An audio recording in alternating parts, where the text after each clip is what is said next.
So, hello, Carole Bury. Hi, Lesley. How are you? Hi. I'm good, thank you. I've got lots of pictures of everybody. How do I get So you need to put that onto speaker view. There we go. Now I can see you. A quick tutorial at the beginning of our Zoom. Yes. If you want to put it onto speaker view, you go to the top right-hand corner and the three dots, and it'll give you options on what your view is. You have gallery view, immersive view. I think there used to be one that was, I wonder if it's still there. No, there was another one where you could have art gallery view. That seems to have gone. That was quite amusing though at the time when we did try it once, and everyone was on the wall in an art gallery, which was quite funny. So, Carole, tell us, whereabouts are you in the country and whereabouts is your studio? Right, I am in Gloucestershire, rural Gloucestershire, between Cheltenham and Cirencester. So Cheltenham is quite a large town, equivalent to like Tunbridge Wells, for those of you that are in Kent. And Cirencester is more like Tunbridge. So if you can imagine that, Cirencester is a market town. And I live in a tiny village of about 60 houses, about 200 residents in total. And my studio is built on the side of my house. So it was purpose-built as an art studio. Behind me is one window that is to the front of the house, and what I can see is another blind and the window out to a garden. Out this way is my door, and that leads into an allotment, which my husband Ronnie and I look after and sustain ourselves from, because we're both vegetarians. And beyond the allotment, it's a little picket fence I undo, and I can get straight out into the fields. The house is the other way. My garden is not a massive garden, but there are lots of different rooms. I call them rooms, lots of different areas that catches the sun at different times of the day. And at the back of the house, we used to have a conservatory, but we changed it a couple of years ago to a garden room, which is much more flexible. You can use it all day long, all year long. So it's a really nice place. This last week, I've been working in there just because it's lighter and I can see straight out of the garden. So wherever I feel like working, when I'm really drawing, I work in here because I've got two studio easels, which are just to my side here. And I've got a desk here. I've got wall space, work pinned up on. I can spin you around a little bit. So I've got wall space that way. And that's my door. And then I've got wall space that way. And then behind me, I've got bookshelves. They go along the width of the studio. I've got three, and then I'm going up the wall as well. You can just see them there. There's a side of them. And that's where I put my art books and textile books. And on the desk, I've got shelves with sketchbooks, and then underneath I've got planchettes with my drawings in and folders. So it's lovely. It's high as well. It's really high, although it's not big. It's very high. So it gives that illusion of feeling more spacious, and it's very, very light. So I've got good light. North is that way. So I've always got good daylight in here. It's really lovely space. And I have to leave the house to come here. So when we built it, we made that decision that I would have to leave my house and walk not very far to another door. And it's lovely, for that. You know, it's sort of immediately I feel like this is a space. So it doesn't ever become the dumping ground. You know, when you've got people coming to stay and there's a room that has to have everything in it because you get rid of everything. This is never it. It's always my studio, and it's it is a very private place, and I don't open it. Oh, going probably 18 years, I did open it for Cheltenham Studios. I used to live next door to a ceramic artist, and we did it together, so it was quite nice. But when in a rural area, you don't really want to be opening your studio up. We have got to be aware of those sort of situations. But so occasionally, I mean, I've had a lady come in this last couple of weeks for commission. And although I brought her in here to start with, it was a really lovely sunny day when she first started coming. So we then moved into the garden. We could have a cup of tea in there, and we could talk about the piece of work, and we could spread out on the table in there.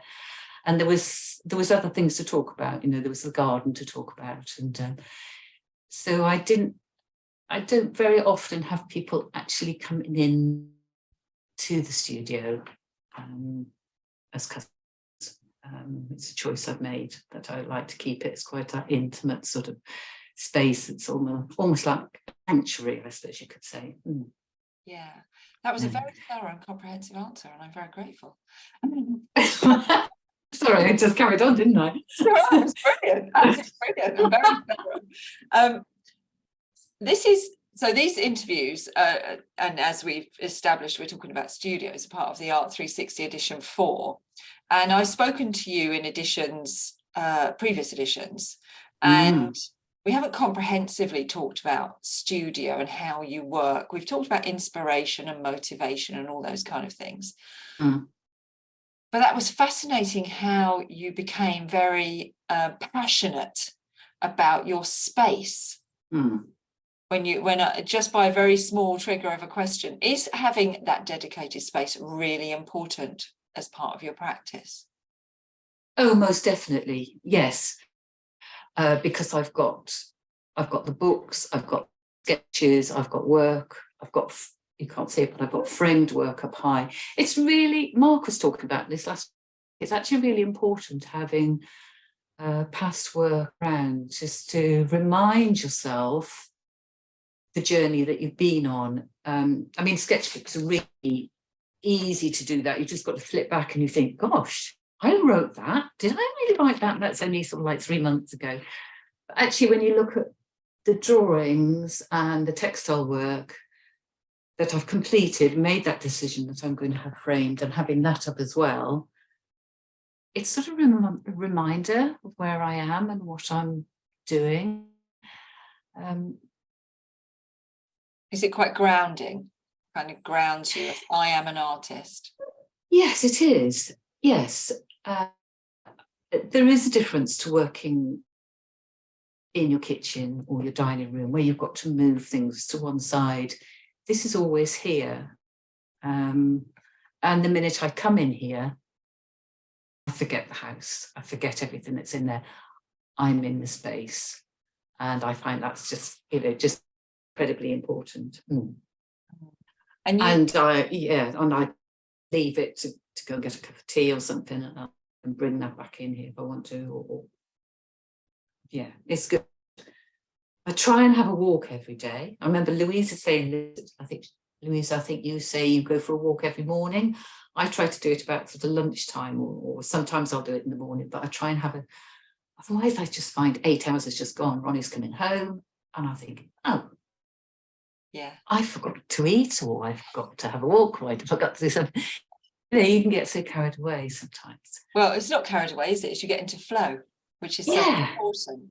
That's the point of a studio, isn't it? Is that it facilitates you as an artist getting into flow, which is so important to create, to fulfill your potential and create your best work. You mentioned Mark and Mark's interview. Like Mark, you alluded to several spaces. So you know, your garden room, your purpose-built studio, and then the outside. Yeah, because my work, it does derive from the landscape wherever I am. I mean, I tend to take quite a long time. If I go to a new place, if been on a couple of residences this year, it takes quite a long time to actually immerse myself into that new landscape, and then to use it with my work. So yeah, my garden, I love just drawing outside. No particular reason, just other than, just outside and listening to the birds and just a bit of gardening. And yeah, I think it's important, because all the work is to do with landscapes pretty well, or things that I find in a landscape. So having them on my doorstep, being able to just go out into them and enjoy them and then work from them is good. I don't have my computer in here. I don't use my computer for work. I don't ever draw on it or work with it. So my computer isn't normally in here. My computer's in the house. So there's another room for my computer work and admin and stuff like that. I don't do my admin in here either. That doesn't. Essential part of artist life is you do have to do admin, yes.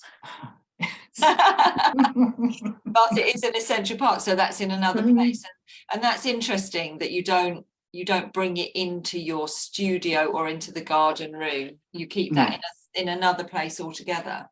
Yes, I do. Yes, yeah. I say that I have been using it in the garden room because I've been moving my website platform, which has just gone live, and that's just taken up an awful lot of time, but just want to get things right, don't you? So, and I got to that point, right, that's all I need to do at the moment. Let's get it live, and then I can tinker with it again. It is now live, and it's almost like for life from what I had before, but a different platform. And it's now ready to start putting some sort of commerce onto it, some sort of e-commerce and a sort of shop. But that can wait. I've had enough computer stuff for the last couple of weeks. Watch out for that for everybody. So go and have a look at Carole's new website. She's put that across onto Squarespace, haven't you? Yes, I was with WordPress, and Squarespace I found really user-friendly. It is. Yeah, really user-friendly. And I thought WordPress was pretty good to work with, but this is much better. Your dog's getting absolutely crazy. I know, I'm sorry. He's very excited. Very entertaining for me. I've been at work today, and Stephen has a dog who I work with, and it's just been lovely having Ethel on. They pick their moments, so I had a cuddle with her at one point. Yeah. He's decided to run around my office while I'm chatting to you. Yes. Oh, and chat. Oh, okay then. He's obviously got questions for you as well. Yes. So going back, that's interesting, isn't it, about the website? Because the website becomes like a little mini studio, doesn't it? Oh yes, yeah, and it's all about making decisions like you would do with your work, and yeah, I'm just glad it's done. I'm just really glad it's done. Yes, but don't forget that you should be working on your website at least once a week because of definitely. the algorithm. Yes, definitely. I will do that now as well. But tomorrow I've got a day, and I'm not going to leave the studio because I just cannot wait to get back to working. So yeah, it has been about 3 weeks before I've really done any work. So it would be really good to get back to it.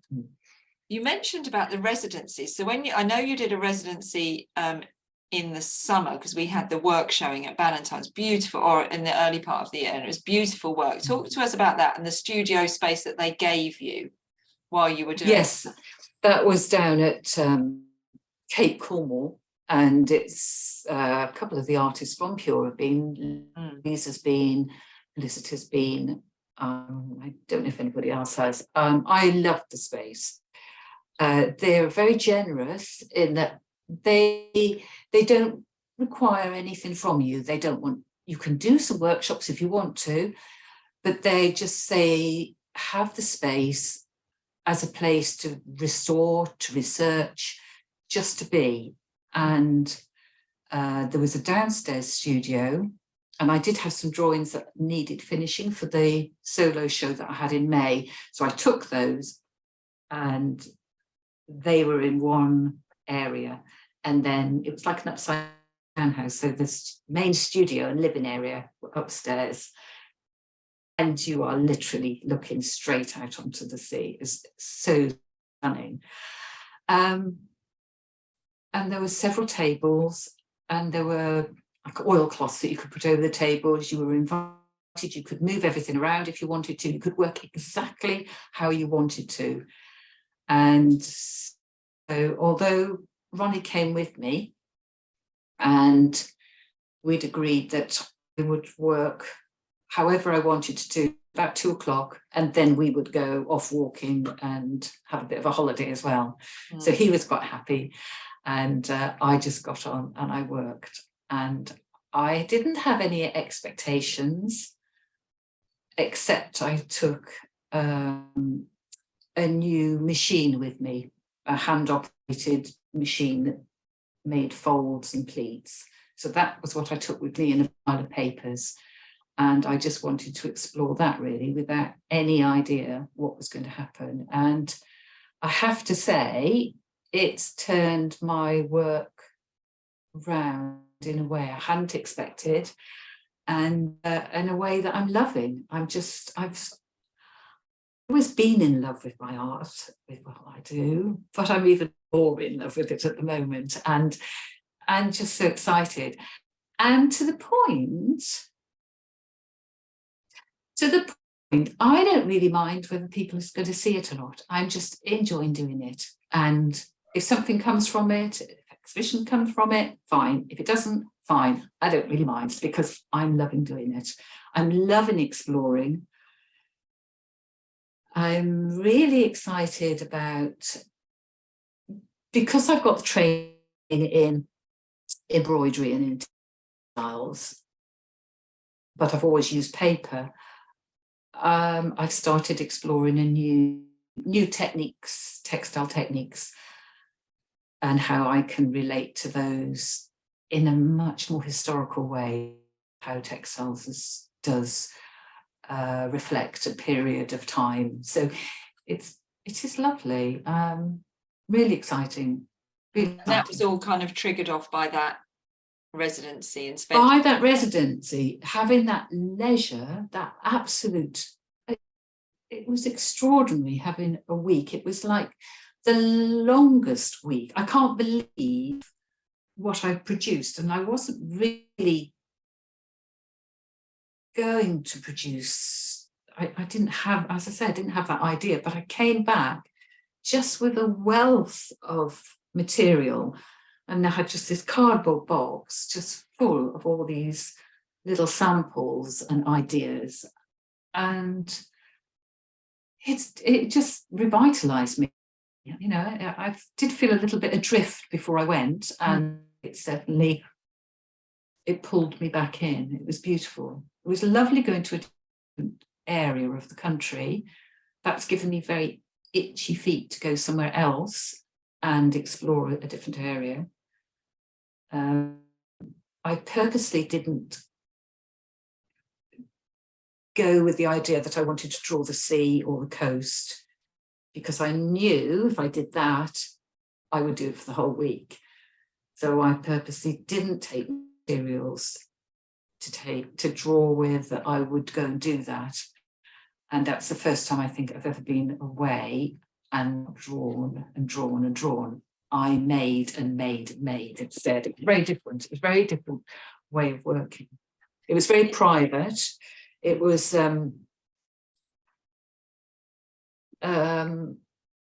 just a really reflective time. I normally am a radio person. I didn't have the radio at all. I listened to music, and different music. One of my daughters recommended some music. She said, "Oh, you'll like this," and I took it, and Ronnie suddenly produced another CD for me, and it was lovely. It was just lovely having different things to listen to and different ways of doing things. And it was a very simple. The kitchen is really, really basic.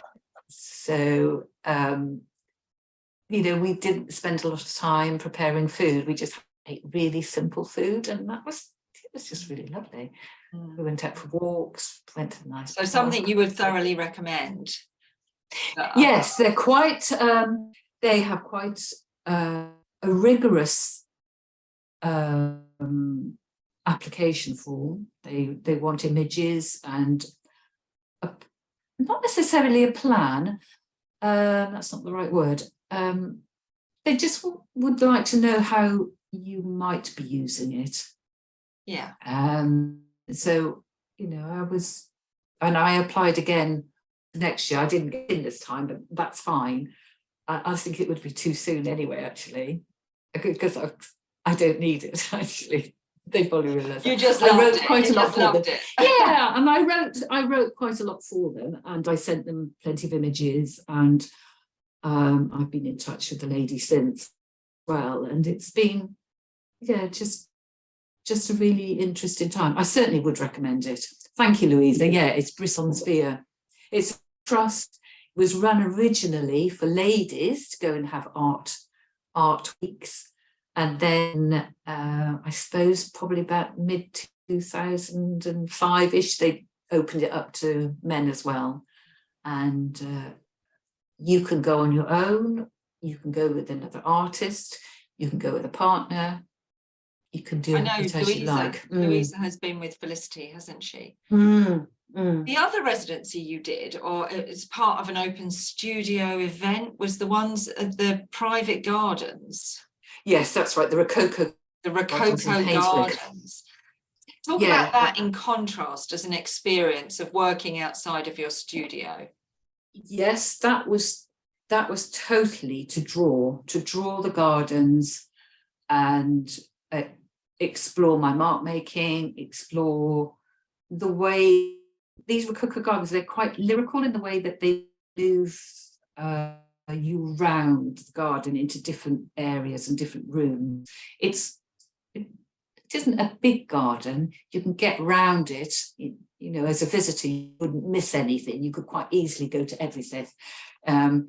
It's set within, they call it a coombe around here. It's, I don't know if that's a Gloucestershire term, but it's like steep valleys and it's woodland. And then the garden's in this coombe and it sort of works its way down and into more woodland. It's very attractive, and you have views and a vista out to open arable land. So it's very, very beautiful. I guess the closest town is Stroud. It's sort of between Stroud and Cheltenham. So that was very much more that I was there, that people could come and talk to me if they wanted to.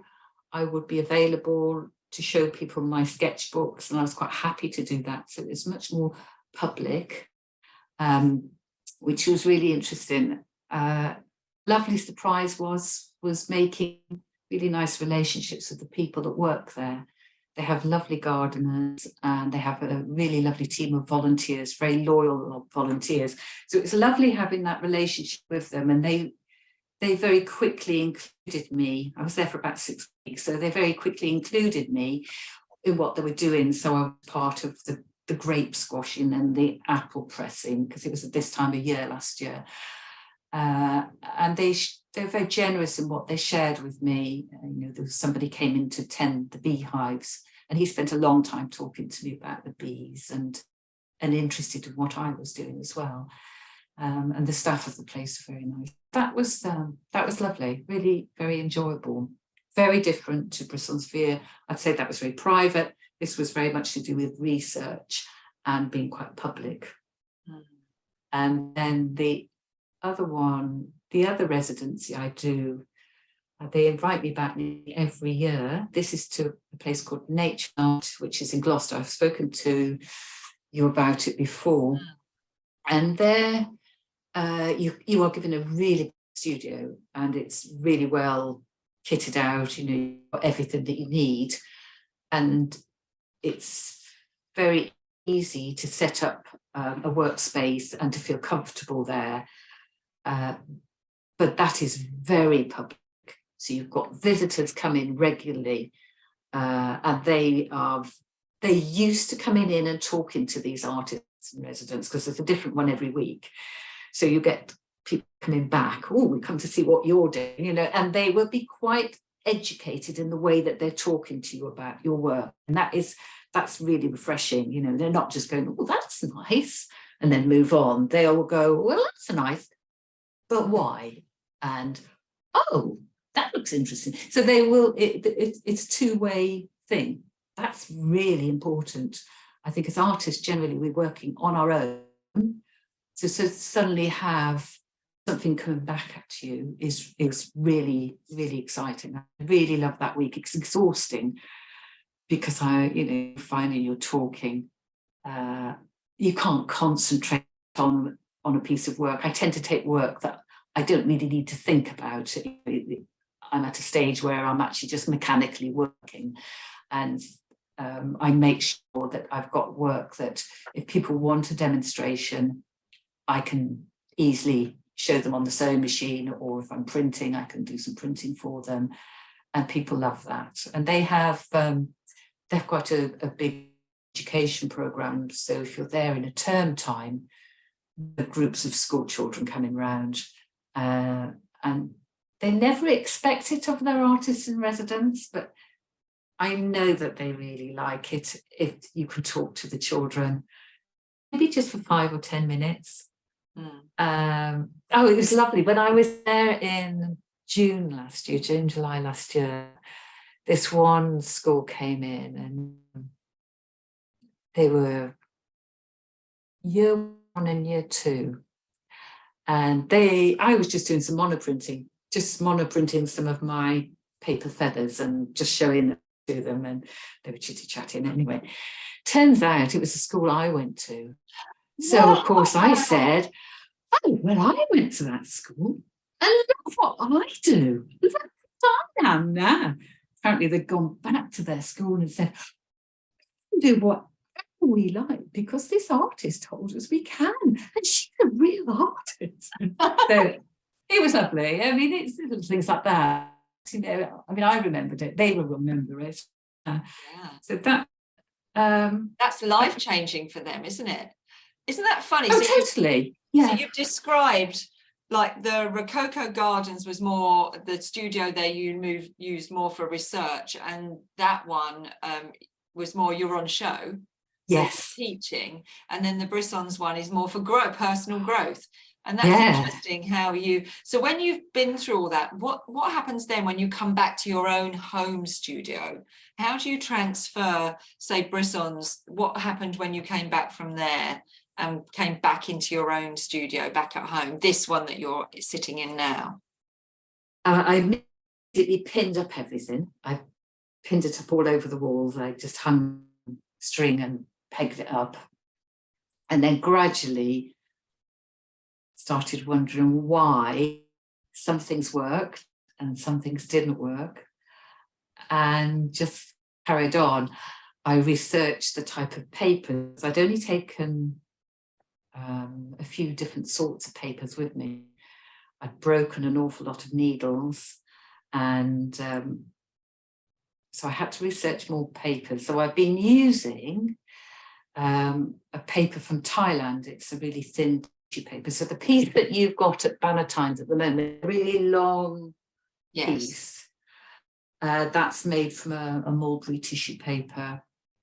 There's yards and yards in it. So I tore it to the width that I wanted it, and then just kept painting. That's got, I think that one's Indian ink, just kept painting that along. And then as it goes through this beating machine, it goes to, what is it, 1.20 meters or something like that, isn't it? But there was meters and meters of paper to make it go like that. I've gone off the question you asked me, haven't I? I said, no, you're fine. But you instinctively picked that up. So you tell us what that is. Right, but this is so this one, this is a narrower version of the one that you've got at Bannatyne, isn't it? Yes, it is.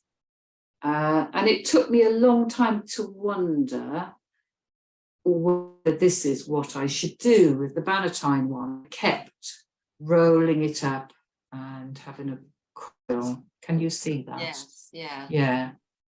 But then I know as a Pure Arts group, and I also went to the Icon Gallery, and there was the lady from Northern Iceland, where was she from?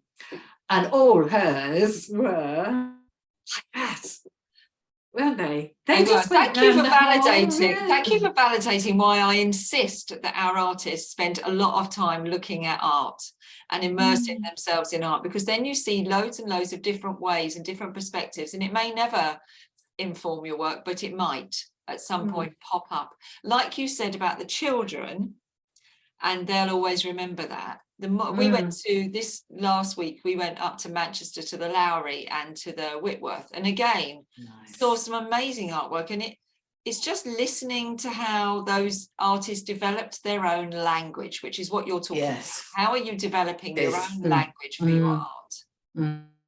Because that's the dream, isn't it? Is that you create your own language, so your work is completely unique, and when someone looks at it, they go, oh, that's a Carole Bury. Not, oh, I don't know who that's by. So you look at that one. Now that one, well, that has got that's incredibly painterly, isn't it? Yes, isn't it interesting? So there are 3 different pieces, so it's like 3 of these put together. Because one of the techniques that I've been looking at, and it's not just a technique, it's a whole type of work, it is quilt making, but not necessarily English quilt making, which is very blocky, methodical. When you start looking at quilt making from other areas, there are different ways that they put pieces together. So I've just been to Wales and met this lovely lady called Jen Jones, she's a collector of Welsh quilts, a collector and a dealer in Welsh quilts. And they're very different to the quilts that you get up in Durham and the Northeast, and some of the quilts that you get. They're different to the ones that you get over in America, the Amish quilts as well. Then there are ones that you get from Korea, which are quite different. So at the moment, I'm on my sort of quilt making buzz, but keeping it with paper. But I'm this one I'm really excited. This one and this one. That's got a bit of a resonance with the one that we've got, the big one we've got in Ballantyne's as well. You see, when I made the big one, because that was when I did the long journey piece, I suddenly thought, oh, well, I need to put lots of them together. And I didn't really want to think about it too much. I just got on and did it. And that's the piece that you've got in Ballantyne as well, the really large. Yeah, in the dining room, the big piece. Yeah. And I needed to stop thinking too much. And I just looked at the patterns that I had in the fields here when they're first ploughed, and you get these lovely plough lines, don't you? And it was patterns from that led to the piece. I don't know if we've got a picture of that anywhere. Of the Ballantyne piece. Let me have a quick go and see if I can find it for you. Yeah, I haven't got anything. Oh dear. But it doesn't matter. Anyway, it was quite interesting to do something. I know really where it'll be. I know. Yeah, you carry on talking and I'll find it. Yeah, so to do something really big was quite exciting to do. I found it straight away. There we go. Oh, well done. I mean, it's. So I'm going to bring it up as a screen share and then. Oh, well done, you're clever. All these things you've learned. You couldn't have done this 3 years ago, could you? There we are. No, there we are. That's the it. piece we're talking about. And that is big. That's about 1 metre square. Yeah, so there you go. So for me, it's quite big. Yeah. It is quite big, but it's got lovely shadows in it, and it is quite. I love I love all the threads. You leave the threads on the end. Well, that's something I really am having to work on. What do I do with these threads? Because I think they're beautiful, really beautiful. So look at those. Here we are. Then all Carole Bury on Artsy. If anyone wants to buy them, there they are. And so you've got the smaller piece, very similar to what you were just showing there. And then one of your classics here, like the feathering. Feathers, yeah. And then this looks like a collar, doesn't it? I know. That certainly brings up ideas of the sort of ruffs and Elizabethan work, doesn't it? And then that one is the piece that's eventually I did actually frame it out, but long. They're textile-y. They are let's click on quite that. interesting how textile-y they're becoming. They feel quite fabricy. I do like these frilly edges on them as well. And I do. It's very pretty and something that like draws you in really. So yeah, so I'll stop there. But that's how people can find you. It's on Artsy, and just put in Carole Bury and you'll find her. You'll find all her beautiful work on there that you can buy. it's a good site, isn't it? It's easy to find people's work, isn't it? It is Really easy. You just put in people's work. either you put in Pure ART360 or you put in Carole or the name of the artist, and up the top. Yeah. Yeah, and as you know, you've done little films for us, which Chris is now putting. They'll all be going in there. She's gradually posting them all into Artsy. So little films of Carole chatting about each piece will be in there. Oh, that In was due quite course, stretchy. I know. I really push all of your boundaries. I do appreciate that. But look at you now. I have to say, and I said this to Mark the other day. I said, you know, when you think about the first interview you did, and I think I had to have a pre-session with you. Yes. To get you calm you down, and then you had to have all the questions in advance. And this time, yes, there were yeah. and I had them pinned on my blind so I could look. Oh, I need to say that. Got nothing now. No, nothing. No, this time you didn't even know how to get in the Zoom. You were like, how do I get in? I had to tell people on the first one. I had to tell people what to wear. yes, you did. Now we just hop on. It's like, there we are. We're here now. That's it. Yeah, it's good, isn't it? It just shows how you grow. The more action you take, the more you grow. And this is, you know, this means that people can see more about you and they can understand more about the work and create more of a connection. And if they want to, they can contact you and speak to you, which is wonderful because they'll be able to build a rapport with you by seeing you on screen a few times. So yeah, no, I'm very proud of you all because you're all you're very chilled out this time, which is great. It's interesting. I mean, it is people that buy your work, they tend to be the ones that will come back and buy it again as well. It is, and it's actually looking after those lovely people, isn't it? And actually keeping in touch with them, letting them know what you're doing. And that is really, that's really important. The admin part of an artist's life is important for that very fact that somebody has earned money and decided to take their money that they've earned doing a job and spend it buying something that you made. Yes. There is a mutual, there's a mutual relationship there that you've had, you know, they've invested in you and you've given them something of high value that they really, really love in exchange. And yes, that's a relationship to honor, isn't it? So definitely to keep in touch. So it is important to send out your newsletters and let people who've bought your work know. I went to a friend's house for dinner on Saturday night and walked in and saw your lovely lockdown sketches on their wall. Oh really? The big one? The one with the 12 different yeah. And I was like, wow, that looks amazing. And then they were asking me what was Carole, you know, what's Carole doing now? So yeah, so it just goes to show you never know when you're going to come across a Carole Bury. No. Oh, and they love it. They love it. They like it. Love it. Yeah, they absolutely love it. They were just still like saying how glad they were that they'd made the decision to invest in that piece because it reminded them of their lockdown walks. That's lovely. That's really lovely to hear. Thank you for telling me that. You're welcome. It was lovely. Yeah. It looked really fabulous in their house as well. So yeah, that was great. So does anyone have any questions for Carole? If you do, then just pop something in the chat bar or you can wave at me if you like. Waving's your thing.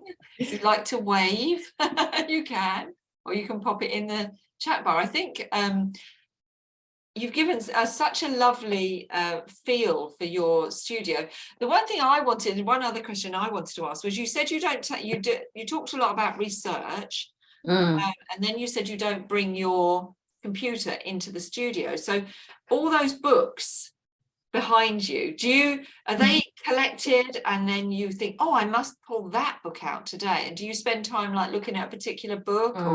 Yeah, I do. I think one of my favourites at the moment is a large book of Van Gogh's drawings. I still love looking his drawings. I was talking to my colleague yesterday, and she'd just been to Cézanne at the date, so I'm going to book my ticket to go and see Cézanne.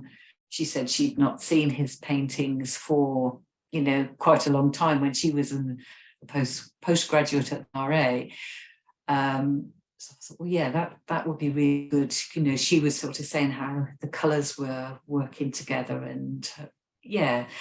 So who else am I looking at? I'm always going back to David Hockney, because I love the way he writes about his work. But I have got this pile of books on quilting at the moment. I came back from Jen Jones. Actually, to put her in, she's a really interesting lady. She's Jen Jones, something like the Welsh quilter. I haven't got my phone on me. If you on Instagram, yeah, Jen Jones. It's something like quilter. Welsh quilter, something like that. It comes up. Yes, I've got Jen Jones quilts. Now let's hope this is her, because it'd be awkward if I screen share and you go, no, that's not her. It does look like a quilter. Yeah. So I came back with quite a lot of books. Here, Welsh quilts and blankets. That's it. Yeah, that's the logo. Yeah. So that's been quite interesting. Oh, look at that image with all the ends. It's very like what you were doing with your paper. Yeah. I have to say, we've got a lot of artists on tonight who, like Edith and Fran, who are all very much into textiles as well. Got a real. Oh my word, Edith, you'd have loved it there. Absolutely loved it. I knew Fran, because she was just so generous in the way she would, you know, throwing these quilts out to let me look at. And once she realised I wasn't there as a buyer or a collector, and I said, you know, I'm not, I have to say, and I started sharing what I was doing, and it was suddenly, we were just talking about textiles and about textures and colours, and it was really, really very lovely. I can't imagine that I will start working in fabric, not for my work, but I came back and I just filled a sketchbook with lots of little ideas of types of way that I could join. So I made these once I got back. Yeah, the joy. So I have done some work, actually. Yeah, I did do some work. I have been doing this in amongst the website. But, and Fran's asking, why did you decide to use a pleating machine? Did someone suggest it to you? Oh, yes. Now, this is Jane Emerson. Now, I've mentioned Jane Emerson before because she runs an alternative textile online course. So she's a very great friend of mine, and she got in touch with me and said, I've been lent this machine called Princess Pleater. And she said, I think you ought to borrow it. So I went and collected it from her. She lives about 40 miles away from me. I went and collected it. And then I said, please, can I? That's it. That's Jane. You can see her with the studio. Oh, she's gorgeous. A lovely, lovely lady. She used to live in this village. That's how I know her. And then she moved to where she is now. So she lent me this machine, and I was only meant to have it for about a week or so, but I asked her if I could keep it and take it to Cornwall. So yes, that was fine. And then she interviewed me when I got back for her textile membership, which she runs. And then she got COVID, so I couldn't take it back to her. What a shame. Oh dear. And then, so I had it for quite a long time, actually. I had a couple of months in the end. And then I just said to her, right, I'm bringing it back and I'm buying my own. So I got in touch with a lady up in Lytham St Anne's who makes them, where she puts all the parts together because it's all made in this country. And I just started working with it. So now I have my own. And it is, I can show you it. Yeah, go on. So it is there. Let me just click. It's here. I haven't got it. I should have, what I could have done, I could have set it up and I could have just given you a quick demonstration. But it is. It's quite heavy. They're brown rollers. Right. I'm such a little picture of myself. So I'm looking at Lesley, not at me. There it is. Yes, you can see that, can't you? So those handles ratchet 4 rollers round. There's a series of needles that you can put in any position along here, and you put thread these, you feed it from the back, and it comes out pleated. Oh, wow. Now, one of the people who's joined tonight is my sister-in-law, and Elaine happened to get stuck here when it was some storms in February. So we played with this with lots and lots of fabric going through, and she went home, didn't you, Elaine? You went home with all these little tiny swapped pieces of fabric to make Dolly's clothes and all sorts of things for. So That's Elaine nice. is part of my journey on this, yeah. But yeah, she said you had lots of fun. we had an awful lot of fun, yeah. I remember that storm. It here. wasn't, I was going to say, I remember that storm in February. It wasn't quite so much, well, it was fun once I moved out to the hotel. I know, well, poor Elaine, every train was cancelled. She couldn't move on, and she said she had to stay with us, and, which was nice for me. Yeah, so that's a princess pleated. So I'm restricted to that width of about, what's that, 30 centimetres, 25 centimetres, something like that. Can you get them bigger? Can you have them made bigger? I don't think so. I wouldn't have thought so. But probably somewhere, something that would do it. Because I've been looking at artists that use folding. There are some quite clever people how they fold their papers. It's I mean, it's origami in a way, but so there are certain paper artists that are folding. So they're sort of bigger folds, and what this does, these are really quite little ones. That's the thing, isn't it? I think whenever we start a new piece of work, you want to say, oh, what else could I do with it? And your mind is there, you know, on the next thing. Well, and I know last time I talked to you, Lesley, we had a one-to-one, because I was wondering how I'm going to frame these. So Hildegard, bless her, she's put me on to framing. Excellent. But I think there is room for something like this. I think a little sculpture. I'm going to go on a tangent again. You just tell me to stop when you want to do. I went to the British Library about 6 weeks ago, and they had an exhibition of gold. And one of the exhibits was a treaty between the Dutch and Malaysians, and I can't remember the date. We're going back 200 years, something easily. And this treaty was written on something about 2 meters long, and then the treaty was inside, and then it was coiled. And so the treaty, I think there's something quite interesting about that, isn't it? A treaty was hidden, and it was presented in the exhibition as a coil like that, this golden coil. I quite like the idea. Quite precious and quite sacred about that, isn't there? Isn't there? Yeah, I can't stop handling this, and well, we're going to let you carry on handling that for some time in your studio. And we're gonna wrap up now. But that was absolutely fascinating.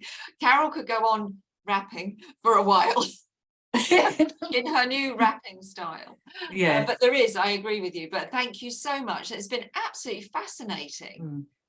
How you have grown and how you've stayed curious, and you keep asking lots of questions, and don't limit yourself. No, we shouldn't do, should we? No, definitely not. No limiting. No, just keep asking, keep exploring, keep listening, looking in books. As you said, the Cézanne exhibition is on at the Tate at the moment. There's also an amazing exhibition on at the RA, and it's not just in London. There are amazing exhibitions all over the country, people. Do go out and really immerse yourself and see what you can learn. I was saying on the Zoom last night, we had our monthly Q&A, and I said, never be afraid to ask when you go into exhibitions, like you said when you went to see Jen Jones, and just be honest, I am here because I'm an artist and I want to learn, and people will share, and if they can't, they will say, sorry, I can't do that right now, and that's okay too. But just be curious and keep asking, and seek out these opportunities for the residencies and such like, because each one brings something different. Most definitely. Yeah, I've had 3 amazing ones this year, and yeah, I'm wondering what next year's going to, well, you've got your one with us. Yeah, you've got the Pure residency. So that'll be different as well. You've got time to spend in a different location in the country. So and bring all your kit and exciting things. And maybe meet up with Fran and Edith and talk textiles, and yes, that'd definitely be amazing. Yeah. Thank you so much, Carole. And thank you for having me. Everybody who has joined us. If you're watching this on catch up, thank you very much for finding us and listening. And you can contact Carole directly through her brand new website. She's on Instagram as well. And you saw that you can buy her work directly off of Artsy. So yeah, thanks, Carole, so much. Thank you, everybody. Yeah, it's been really nice. Yeah.